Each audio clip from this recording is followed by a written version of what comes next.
కీలకమైన డెవలప్మెంట్ ఏంటంటే ఇక్కడ వెలుగుమట్లకు సంబంధించిన ఇష్యూలో 300 మందికేమో టోకెన్స్ ఇస్తారట ఇవాళ.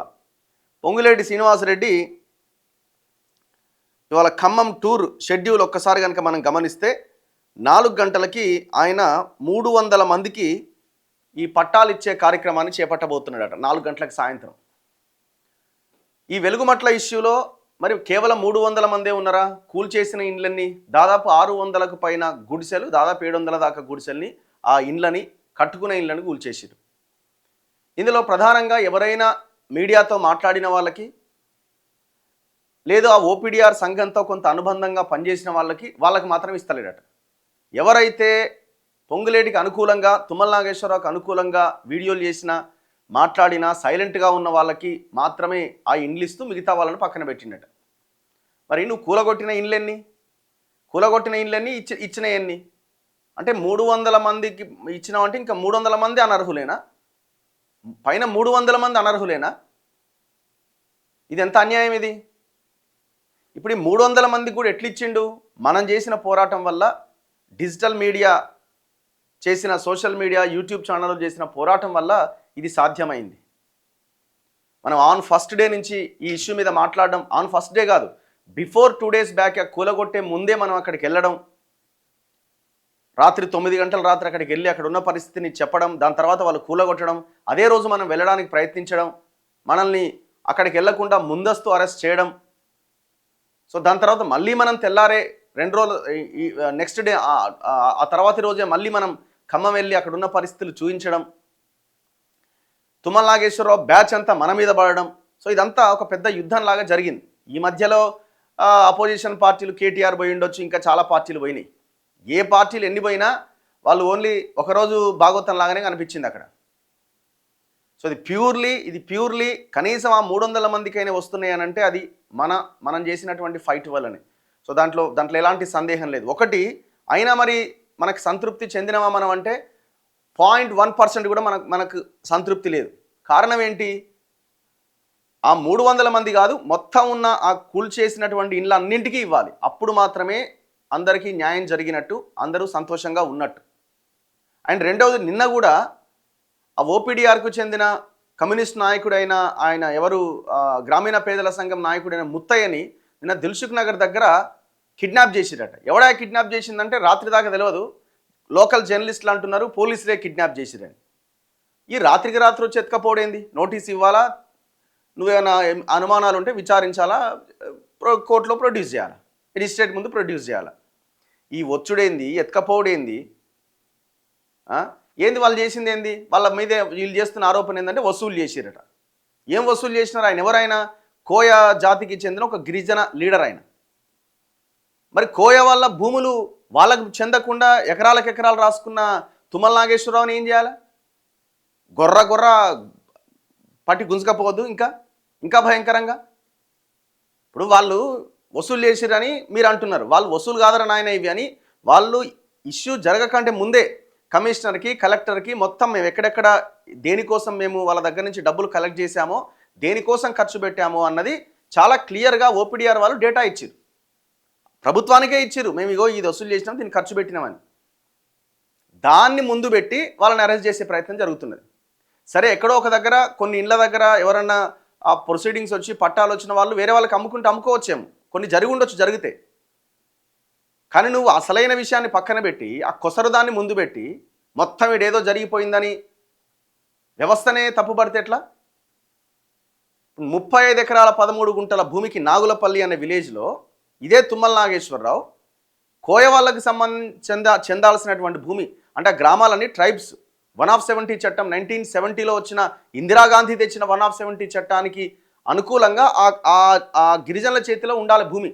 నాన్ ట్రైబ్స్ కూడా ట్రైబ్స్కే అమ్మాలి భూమి, వేరే వాళ్ళకి అమ్మడానికి వీల్లేదు, అది ఏ కులం వాళ్ళైనా. అట్లాంటిది మరి పొంగులేటి ఎట్లా కొన్నాడు భూములు? ధరణి వచ్చిన తర్వాత 35 ఎకరాల 13 గుంటల భూమి ఈయన అకౌంట్లోకి వస్తుంది. ఆ 35 ఎకరాల 13 గుంటల భూమికి రైతు బంధు తీసుకుంటుంది. నిన్న బయట పెట్టినాం మనం, అది రైతు బంధు డేటా నిన్న తీసుకొచ్చినాం. ఈయనే కాదు, ఈయన కుటుంబ సభ్యులు మొత్తం రైతు బంధు తీసుకుంటున్నారు. ఈయన పేరు మీద ఉన్న భూమికే 35 ఎకరాలకే పర్ ఇయర్కి తుమ్మల నాగేశ్వరరావుకి 3,50,000 రైతు బంధు పడుతుంది. మరి నిన్నేం చేయాలన్నా? చట్టానికి విరుద్ధంగా ఎవరో సామాన్యుడు ఎవరన్నా చేసిరంటే ఓకే, నువ్వు మంత్రివి, రాజ్యాంగం మీద ప్రమాణం చేసినావు, రాజ్యాంగం మీద ప్రమాణం చేసి మంత్రివి అయినవు, నువ్వు ఆడ ముత్తయ్యను అరెస్ట్ చేసినావు, మరి నిన్నేం చేయాలా? నీ చెంచాగాలతో వీడియోలు చేపిస్తూ ఉన్నావు. ఇన్ని లక్షలు తీసుకుంటూ మా వెనకాల 1000 మంది బాధితులు ఉన్నారు, వాది ఇదని ఇష్టం వచ్చినట్టుగా మాట్లాడిస్తున్నావు. ఏం ఫరక్ పడుతుంది మాకు? అంతకంటే ఇంకా ఇంకా భయంకరంగా మాట్లాడిచ్చారు మా మీద ఇంకా చాలా భయంకరమైన ట్రోల్స్ చేసిరు. ఎవడేం చేయగలిగినాడు? నిన్నేం చేయాల? 35 ఎకరాల 13 గుంటల గిరిజనుల చేతిలో ఉండాల్సిన భూమికి నువ్వు పట్టాలు చేసుకొని రైతు బంధు తీసుకుంటా. ఇట్లాంటి వాళ్ళకి రైతు బంధా? అందుకే కదా రైతు బంధు లక్ష్యమే ఖతమైపోతున్నది. 3,50,000 తీసుకుంటున్న పర్ ఇయర్ ఓన్లీ ఆయన పేరు మీద ఉన్న భూమికి. ఇంకా చాలా ఉంది డేటా. వీళ్ళ చుట్టాలే ఫోన్ చేస్తున్నారు. ఇంకా భయంకరంగా చెప్పాలంటే వీళ్ళ చుట్టాలే ఫోన్ చేసి మావోడు ఇట్లా మావోడు అట్లా మేము బయట పెడతాం, ఇంకా చాలా డేటా ఉంది అని చెప్తున్నారు. ఏం అరాచకం ఇది? సో ఈ ఫైట్ ఆగదు ఎట్టి పరిస్థితిలో. ఈ ఫైట్ ఎట్టి పరిస్థితుల్లో ఆగదు, కంటిన్యూ అవుతుంది. ఆ అరెస్ట్ చేసిన ముత్తయ్యని తక్షణమే రిలీజ్ చేయాల్సిన అవసరం ఉంది. ఒకవేళ ఆయన తప్పు చేశాడని మీరు భావిస్తే నోటీసులు ఇవ్వచ్చు, కోర్టులు ఉన్నాయి, వ్యవస్థ ఉంది, అన్నీ ఉన్నాయి. మరి తప్పు చేసిన తుమ్మల నాగేశ్వరరావుని ఎందుకు అరెస్ట్ చేయరు? ఇప్పుడు కేవలం టోటల్గా ఓన్లీ అక్కడ ఉన్న 300 మందికి ఇస్తే సరిపోదు, 600 మందికి ఇవ్వాలి. అండ్ రెండోది, మొత్తం భూదాన్ ల్యాండ్ 62 ఎకరాల 7 గుంటల భూమి. ఆ టోటల్ 62 ఎకరాల 7 గుంటల భూమికి ఫెన్సింగ్ వేయాలి, టోటల్ ఫెన్సింగ్ వేయాలి. ఏమంటాడట ఇప్పుడు ఆయన విశారదన్ గారు ఇంకా మిగతా వాళ్ళు వెళ్ళి కలెక్టర్ని కలిస్తే ఏమంటాడట? ఎక్కడిది భూమి? కలెక్టర్ అంటాడట, జాయింట్ కలెక్టర్ అంటాడట. మరి ఏం చదువుకున్నారా మీరు ఐఏఎస్లు? ఏం చదువుకున్నారు మీరు? 1954 కాస్రా పహాని నుంచి ఇప్పటి వరకు అది 62 ఎకరాల 7 గుంటల భూమిగా వినోబాబావ పేరుతో ఉన్న భూమి అది. మరి ఎట్లా ఐఏఎస్లు అయ్యారు మీరు? మేము కూడా కంప్లైంట్ చేసినాం, డిఓపిడికి, రాష్ట్రపతికి, అందరికీ, కలెక్టర్ మీద, అధికారుల మీద కంప్లైంట్ చేసినాం. గవర్నమెంట్ జీతం తీసుకుంటా, ప్రజల ట్యాక్సులు కట్టిన జీతాలు తీసుకుంటా మీరు ఎవరి కోసం పనిచేస్తున్నారు? ఎట్లా చెప్తారు 31 ఎకరాల భూదాన్ భూమని? 62 ఎకరాల 7 గుంటల భూమికి ఫెన్సింగ్ వేయాలి. కబ్జా చేసిన 31 ఎకరాల్లో ఎవరెవరైతే పేర్లు ఉన్నాయో వాళ్ళందరి పట్టాలు రద్దు చేయాలి, పాస్బుక్లు వచ్చినాయి రద్దు చేయాలి. మేము తదుపరి దీని మీద ఖచ్చితంగా కంప్లైంట్స్ చేస్తాం. ఎవరైనా కోర్టుకు వెళ్ళే వాళ్ళంటే వాళ్ళని కోర్టుకు వెళ్ళాలని కూడా చెప్తాం. ఎందుకంటే అది కొంత ఖర్చుతో కూడుకున్న వ్యవహారం కాబట్టి కంప్లైంట్స్ అయితే ఖచ్చితంగా చేస్తాం. ఆ 30 ఎకరాల మీద ఎట్టి పరిస్థితుల్లో వదిలిపెట్టే సమస్య లేదు. 62 ఎకరాల 7 గుంటలకు ఫెన్సింగ్ వేయాల్సిందే. ఏదో రకరకాలుగా చెప్తున్నారు, జిల్లా కోర్టుకి ఆ ప్లేస్ ఇస్తారట, ఇంకోటి ఇస్తారట అని. చలో 62 ఎకరాల 7 గుంటలు మొత్తం తీయండి. ఇంకా చాలా ఉన్నాయి. ఇప్పుడు ఆ నాగులపల్లి విలేజ్ కావచ్చు, ఇంకా చాలా విలేజెస్ సంబంధించిన ఈ 170 చట్టం పరిధిలో ఉన్న భూములన్నింటి మీద కంప్లైంట్ చేయాల్సిన అవసరం ఉంది. అండ్ ఇంకోటి, రేవంత్ రెడ్డిని కలిసిండు. దేనికోసం కలిసిండు? సిద్దిపేటలో ఆయిల్ పాంప్కి సంబంధించిన కంపెనీ ఒకటి ఓపెనింగ్ ఉన్నది. దాని వెనకాల పెద్ద భాగోతం ఉన్నది. ఎవరిది? తుమ్మల కొడుకుది. ప్రీయూనిక్ అనే కంపెనీ తుమ్మల నాగేశ్వరరావు కొడుకు సంబంధించిన కంపెనీ. అది దానికి లింక్ ఉంది ఆయనకి. ఈ టోటల్ ఈ పామ్ ఆయిల్కి సంబంధించినటువంటి కంపెనీలో, ఆయిల్ ఫెడ్ కార్పొరేషన్లో ఈ ప్రీయూనిక్ అనే కంపెనీ మెయింటెనెన్స్ వ్యవహారాలన్నీ కంపెనీ చేస్తుంది. ఇదో పెద్ద స్కామ్. సో దాన్ని కూడా మేము తెర మీదకి తీసుకొస్తాం. అవసరమైతే ఆ సిద్దిపేటకి వెళ్తాం. అసలు ఆ కంపెనీ అక్కడ అవసరం ఏముంది, దేనికి పెట్టినారు, దేనికోసం పెట్టిర్రు. ఈ ప్రైవేట్ కంపెనీలు కూడా చాలా కంపెనీలు ఉన్నాయి, ఆయిల్ ఫెడ్కి సంబంధించిన ప్రైవేట్ కంపెనీలు, పతాంజలి అని ఇంకా చాలా కంపెనీలు. ఆయా కంపెనీలు కూడా కంపెనీలు పెడతాయని, అంటే వాళ్ళు ఈ ప్రాసెసింగ్ యూనిట్లు పెడతామని పర్మిషన్స్ తెచ్చుకొని ఇంతవరకు ఆ ప్రాంతాల్లో ప్రాసెసింగ్ యూనిట్స్ పెట్టకుండా ఇప్పుడు ఆ మొక్క ఎదుగుతున్నటువంటి దశలో వచ్చేటువంటి ఫ్రూట్స్ ఏవైతే ఉంటాయో ఆయిల్ పామ్ ఫ్రూట్స్, ఆ ఫ్రూట్స్ స్టార్టింగ్ 1 year కొంత కంటెంట్ తక్కువ వస్తుంది. అంటే కంటెంట్ మీన్స్ క్వాలిటీ తక్కువ వస్తాయి. పెరిగే కొద్దీ కాలం గడిచే కొద్దీ వాటికి ఫ్రూట్ మంచి బలంగా గట్టిగా వస్తాయి, ఎక్కువ ఆయిల్ వస్తుంది అనమాట. సో స్టార్టింగ్లో కంపెనీలు పెట్టకుండా వాళ్ళు ఏం చేస్తున్నారంటే ఆ ఫ్రూట్ని ఈ గవర్నమెంట్ సంబంధించిన ఈ ప్రాసెసింగ్ యూనిట్లకు పంపిస్తారు. వాడు యాక్చువల్గా ఆ కంపెనీ పర్మిషన్ వచ్చినప్పుడే వాడు ఆ ప్రాసెసింగ్ యూనిట్ని స్టార్ట్ చేయాలి, స్టార్ట్ చేయరు. ఇదొక పెద్ద స్కామ్, ఇది తర్వాత మాట్లాడదాం. సో ఎట్టి పరిస్థితుల్లో వదిలిపెట్టేది లేదు. మీ ఖమ్మం జిల్లాలో జరుగుతున్న ఈ అరాచకానికి ఎండుకాడు పడాల్సిందే. జిల్లా వ్యాప్తంగా ప్రజల్లో ఒక పూర్తి స్థాయి అవగాహన రావాల్సిన అవసరం ఉంది. అవగాహన తీసుకొస్తాం రాబోయే 1-2 సంవత్సరాల్లో. మీ అరాచకానికి మీరు ఇష్టం వచ్చినట్టుగా పార్టీలు మారి ఎవడు అధికారంలో ఉంటే వాడు సంకన చేరి అక్కడ పార్టీలు మారడే కదా మీ లెక్క. తుమ్మల నాగేశ్వరరావు ఎల్లు ఉన్నాడు. కాంగ్రెస్ అయిపోయింది, బీఆర్ఎస్ అయిపోయింది, తెలుగుదేశం అయిపోయింది, ఇప్పుడు మళ్ళీ కాంగ్రెస్కి వచ్చిండు. పొంగులేటి శ్రీనివాసరెడ్డి వైఎస్ఆర్ కాంగ్రెస్ పార్టీ అయిపోయింది, బీఆర్ఎస్ అయిపోయింది, మళ్ళీ కాంగ్రెస్కి వచ్చిండు. రేపు ఇంకోటి అధికారంలోకి వస్తే మళ్ళీ అల్లకపోతారు. ఇదే పనిగా వీళ్ళది. దాదాపుగా ఖమ్మం జిల్లాలో చాలా పెద్ద ఎత్తున గవర్నమెంట్ ల్యాండ్ బ్యాంక్ ఉంది. ఆ గవర్నమెంట్ ల్యాండ్ ఎవరి చేతిలో ఉంది? పువ్వాడ అజయ్ది కూడా అదే పరిస్థితి. బీఆర్ఎస్ నాయకుడు మొత్తం కబ్జాలే. వీళ్ళంతా కలిసే ఉన్నారు. ఎట్టి పరిస్థితుల్లో వదిలిపెట్టేలేదు. బాధితులకు న్యాయం జరగాలి. 300 మందికి కాదు, మొత్తం 600 మందికి అది ఇవ్వాల్సిన అవసరం ఉంది. ఆ పట్టాలు ఇవ్వాల్సిన అవసరం ఉంది. బీఆర్ఎస్ పోరాటం దిగొచ్చిన ప్రభుత్వం అట. ఎక్కడ తయారయ్యారా మీరంతా? బీఆర్ఎస్ పోరాటం చేయడం వల్ల ప్రభుత్వం దిగొచ్చట, వాళ్ళకి పట్టాలు ఇచ్చిందట. ఆహా, ఈయన చేసిన పోరాటం ఏంది? బీఆర్ఎస్ వాళ్ళు వీళ్ళు చేసిన పోరాటం ఏంది? పోరాటం పువ్వాడ అజయ్ కుమార్ మీద, కేటీఆర్ మీద కూడా చేయాల్సి ఉన్నది. మీరాడ ఖమ్మం జిల్లాలో ఎన్ని భూములు లేపేసారు, ఎంత కబ్జా చేసారు తెలియని విషయం కాదు. ఇప్పుడు ఈయన కూల్చివేతల గురించి మాట్లాడుతున్నాడు. ఆయన ఎవరు? బీజేపీ నాయకుడు, కల్వకుర్తి నుంచి పోటీ చేసిన బీజేపీ ఆచార్య గారిని అడిగితే తెలుస్తుంది. సేమ్ ఇదే కోవిడ్ ఫస్ట్ వేవ్ టైంలో అక్కడ ఉన్న ఆ కరకట్ట ప్రాంతమా ఏదో ఆ కాలువ మీద పేదలు, నిరుపేదలు, అత్యంత నిరుపేదలు ఆ గుడిసెలు వేసుకొని అక్కడ నివసిస్తున్న వాళ్ళ ఇండ్ల మీద ఇదే కేటీఆర్ బుల్డోజర్ పంపిండు. మీరు అడగండి ఆచార్య గారిని, చెప్తాడు. స్టోరీ చాలా పెద్దది ఇది. బుల్డోజర్ పంపిస్తే కోవిడ్ అప్పుడు ఎవ్వరు బయటికి వెళ్తలేరు. ప్రధానమంత్రి ఏమో ఒకవైపున, కేంద్రము రాష్ట్ర ప్రభుత్వాలేమో ఎవరి ఇండ్లను డిస్టర్బ్ చేయదు, ఇండ్ల నుంచి ఎవరు బయటికి రావద్దు, ఎక్కడి వాళ్ళు అక్కడే ప్రశాంతంగా ఉండండి అనేమో గవర్నమెంట్ చెప్తున్నది.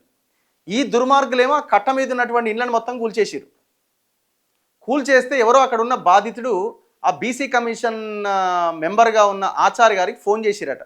సార్ మా పరిస్థితి చాలా దారుణంగా ఉందంటే, నా పరిస్థితి కూడా దారుణంగానే ఉందయా, నేను ఎట్లా రావాలి? ఇప్పుడు మా ఆఫీస్ క్లోజే ఉంది, బయట అంతా వ్యవస్థ అంతా ఆగిపోయింది, ఎట్లా రావాలంటే ఏదన్నా చేసి మీరు రావాలి సార్, మేము చాలా బాధతోనే అన్యాయంగా ఉన్నామని ఏడ్చుకుంటూ మాట్లాడితే ఆయన ఇబ్బంది అనిపించి వాళ్ళ బాధని చూసి తట్టుకోలేక ఆయన వాళ్ళకి ఫోన్ చేసి, ఆఫీస్కి ఢిల్లీకి ఫోన్ చేసి ఒక వెహికల్ అరేంజ్ చేసుకొని అక్కడి నుంచి ఆయన ఖమ్మం పోయిండు. ఈ ఖమ్మం పోయే దారిలో కేటీఆర్కి సంబంధించిన వాళ్ళు వీళ్ళు ఆచార్యకి ఫోన్ చేసే ప్రయత్నం చేసిరట మధ్యలో. అయినా సరే ఆయన ఆ లొకేషన్కి వెళ్ళిండు. ఆ లొకేషన్కి వెళ్ళి ఆ ప్రాంతాన్ని పరిశీలించి, ఇంత దుర్మార్గంగా ఈ సమయంలో ఎట్లా మీరు చేస్తారని కలెక్టర్ని, కమిషనర్ని కూర్చోబెట్టి మీ మీద మేము రాష్ట్రపతికి కంప్లైంట్ చేస్తా తక్షణం అని అంటే వాళ్ళు భయపడ్డారు. భయపడి ఆయన దాదాపు 800 మందికి అక్కడే ఉండి, నెల రోజుల్లోపు మీరు ఇల్లు కట్టాలి, మొత్తం లేఅవుట్ చేసి ఫలానా దగ్గర 30 ఎకరాలు ఉందని చెప్పించి ఆ నెల రోజుల్లోపు లేఅవుట్ చేయించి 800 ఇల్లు కట్టించిందట. వాళ్ళు దానికి ఆచార్య నగర్ అనే పేరు పెట్టుకున్నారట. నాకు షాకింగ్ అనిపించింది. అంటే పవర్ ఉన్నప్పుడు దాన్ని ఎట్లా ప్రజల కోసం ఎట్లా వాడొచ్చు అన్న దాని గురించి అదొక పర్ఫెక్ట్ ఎగ్జాంపుల్ అనిపించింది. నేను చెప్పిన మేము వస్తాం ఖచ్చితంగా, వెళ్దామంటే ఖచ్చితంగా వెళ్దామని చెప్పిండు ఆయన కూడా. ఇగో అది గూలగొట్టిన దుర్మార్గులు వీళ్ళు. ఇట్లా రాష్ట్రంలో చాలా ప్రాంతాల్లో గూలగొట్టి, గిడ పటాన్చెరు దగ్గర ఐలాపూర్లో స్లాబ్ లైన్లు గూలగొట్టిరా ఆ మాఫియా వీళ్ళంతా చేతులు కలిపి. అదే పని ఇప్పుడు రేవంత్ రెడ్డి చేస్తుండు. ఇప్పుడు కేటీఆర్ దగ్గర ఉన్న బుల్డోజర్లు మొత్తం ఇప్పుడు ఏడికి వచ్చినాయి అంటే రేవంత్ రెడ్డి దగ్గరికి వచ్చినాయి. ఇంతమంది ఏమో కేసీఆర్ ఇంటి ముందు, కేటీఆర్ ఇంటి ముందు పార్క్ చేసి ఉండే, ఇప్పుడు రేవంత్ రెడ్డి ఇంటి ముందుకు వచ్చినాయి. ఇందులో అన్ని పార్టీలు ఉన్నారు, బీజేపీలు ఉన్నారు, అందరూ ఉన్నారు. ఎవడు మాట్లాడి దీని గురించి? ఇప్పుడు అంటే ఈ పోరాటం వల్లనట, ఈయన చేసిన పోరాటం ఒకరోజు పోయొచ్చిండు, ఒకరోజు సినిమా ఇది, ఒకరోజు 1 గంట సేపు పోయొచ్చి ఇలా పోరాటం చేసినట్టు మొత్తం దిగొచ్చిరట. చెప్పుకోవడానికైనా సిగ్గుండాలి కదా కొంచెమన్నా. కూలగొట్టిన రోజులు ప్రధాన ప్రతిపక్షంగా ఉన్న పార్టీని ఇది ఏమైనా పిలుపునిచ్చి దాన్ని అడ్డుకునే ప్రయత్నం చేసినవా? నీ పువ్వాడ అజయ్ ఒక ప్రెస్ మీట్ పెట్టిండా? ఒక దగ్గర ఏమైనా మాట్లాడిండా? చరిత్ర చెప్తే సినిమా చాలా పెద్దగా ఉన్నది.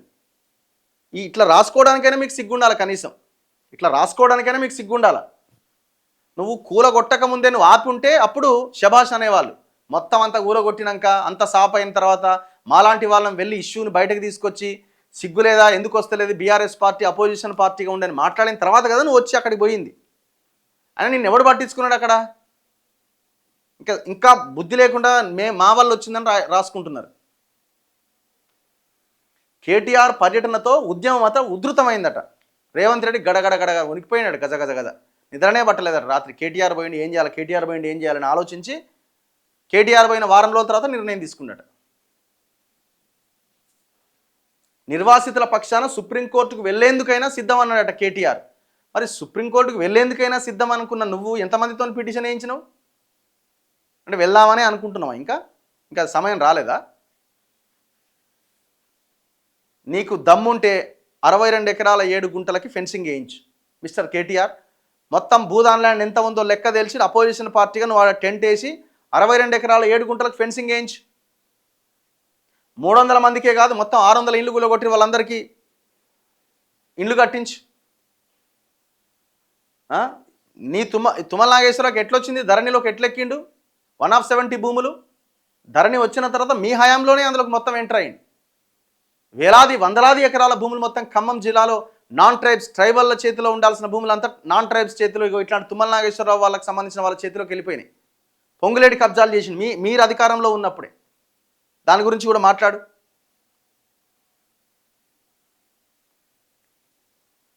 దొంగే దొంగ అన్నట్టు లేదు.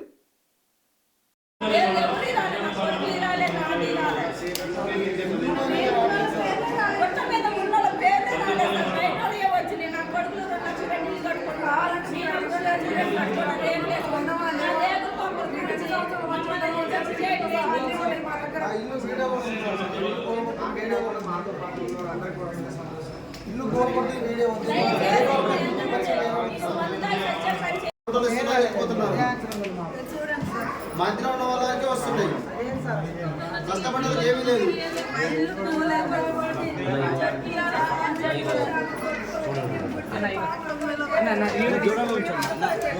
అన్న నేను వీడియో తీసుకున్నాను, నా వీడియో తీసుకున్నాను. అంత పనికి అయిపోయింది.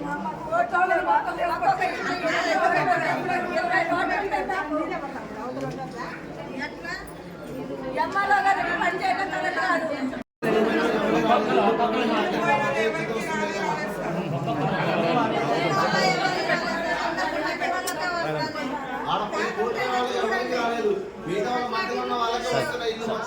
సరిగా